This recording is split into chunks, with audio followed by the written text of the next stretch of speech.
the focus and intensity that's required to kind of sustain. When you guys started strong against Syracuse last time, that was kind of what he said went away after you guys were up 14-0. Can you talk about how the guys need to maintain that? Yeah, I disagree with Greg on that. I don't necessarily think it was a dip in focus or intensity. I think they made some adjustments to how they were playing the zone, and we didn't do as good of a job as we can in attacking how they made their adjustments and tweaks. I mean, that they played at 2-3. That's all they play.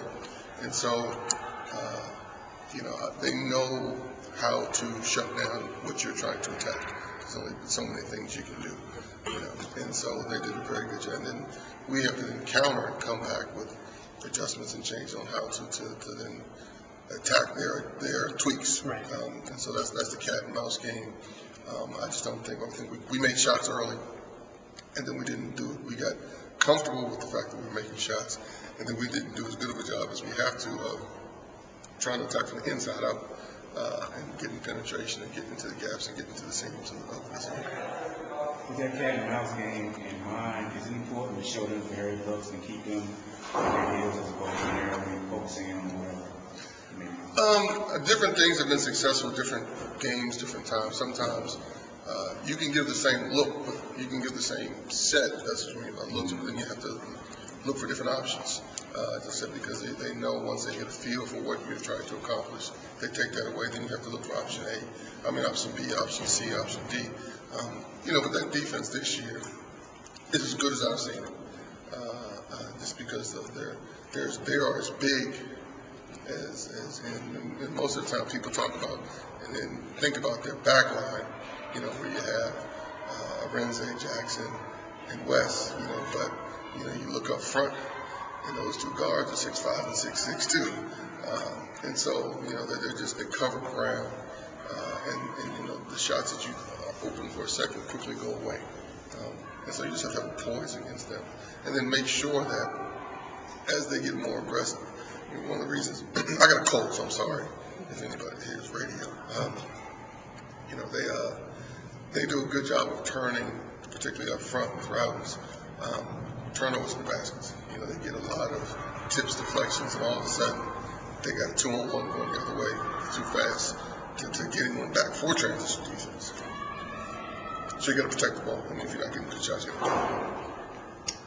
How do you think the team has done finding sort of a medium level? They've been so up for some games and then not so up. The way the question is posed, it's easy to say, they're at the high or low. And I don't necessarily think that. We've had some very good wins. We've had some disappointing losses that stayed in the obvious. But I don't think we've had issue finding how do you work at the medium level. I guess somewhere in between. Chris said that he almost thinks you guys play better when you're a little bit angry. There's no doubt about that.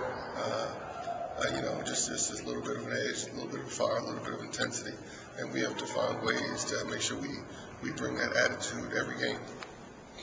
Chris was very outspoken at the beginning of the season about being eager to take on the leadership role along with Austin and play that role.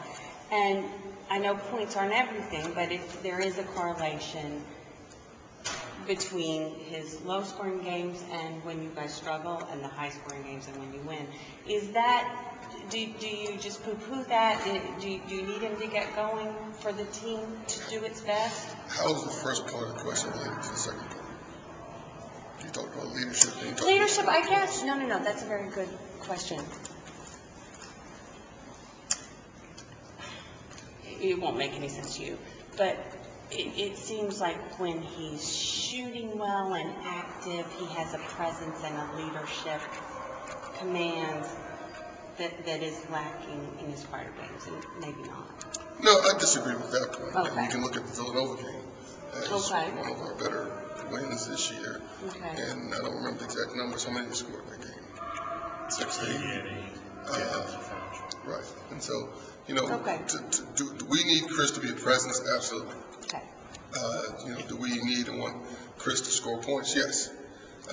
But we are capable, and we've shown that, when he is not scoring points, he still is a leader, and we still need that energy and presence from him and we can still win games when he's not scoring points. Now, in my perfect world, is Chris scoring points and doing all else want? Yes, but if it doesn't happen, he has enough confidence, we have enough confidence, the team has enough confidence in each other, that it's not one of those situations where you got to look and say, well, this has to happen or we're going to lose. I don't think that's the case. He said he wasn't feeling well for the Rutgers game, and kind of alluded to a cold, but I'm not sure exactly what it was. Did you know he was a little under the weather, and did he do really well despite that, or? This time of year, in varying ways, shapes, forms, everybody's under the weather, And so, Chris, he was not feeling well the other day, but I thought he was fine.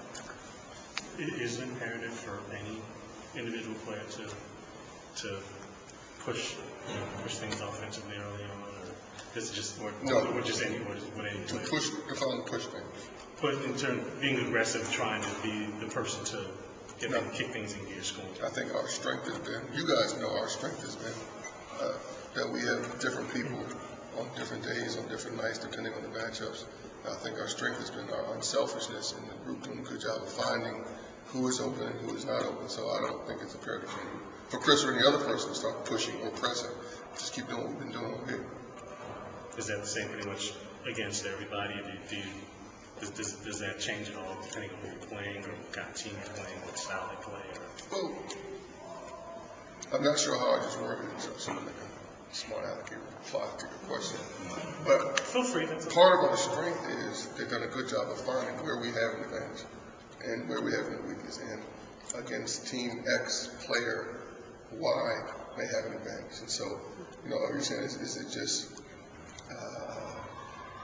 equal opportunity? No.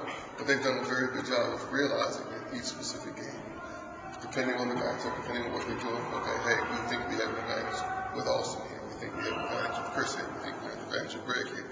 So the philosophy is the same, but you understand? That actually, yeah. For this game against Syracuse, how mindful are you going in of the importance of keeping Greg out of foul trouble? Or do you just not think in those terms at all? Just Greg play your normal way? Well, how would one be mindful? I don't know. That's a very good question. That's two good questions. No, I don't mean to editorialize, but yes, I need to work on my phrasing. Do you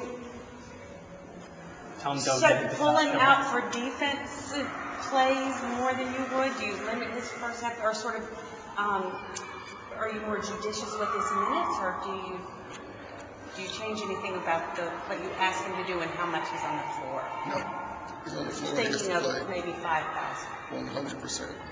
Every game. Yeah. And so this game is no different than any other game we've had this year in that regard. We want him on the floor. And when he's on the floor, he has to play 100% at both ends. From your perspective, what happened on the game and the follow-up late in the Rutgers game? Nobody put a body on him, obviously. That is the answer to the question. It was a key possession. We've just taken the lead. As everyone knows, most games are won, most big play games, not on the shot, but on the rebound. And we got them to miss and then did not have our rotations on box out as we should get at the tip. Looking back at that Rutgers game, do you look at it as, we have 5 games left, this is another teachable moment for these guys, or at what point do you look at it are we starting to build a pattern here where we don't necessarily play up for every game? No, well, first of all, we look at every game, and you've heard me say this, as a teachable moment, where we follow up the game and we try to see how we can grow and learn from it, and then move on. So that game is no different in that regard. But I think it's important. I don't know whether I had the opportunity to say it this year yet, but it's one game at a time.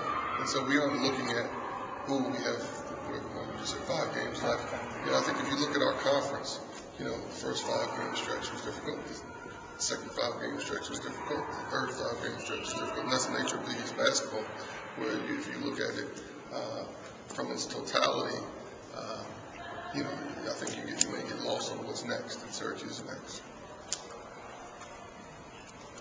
Cool. Thank you, Coach.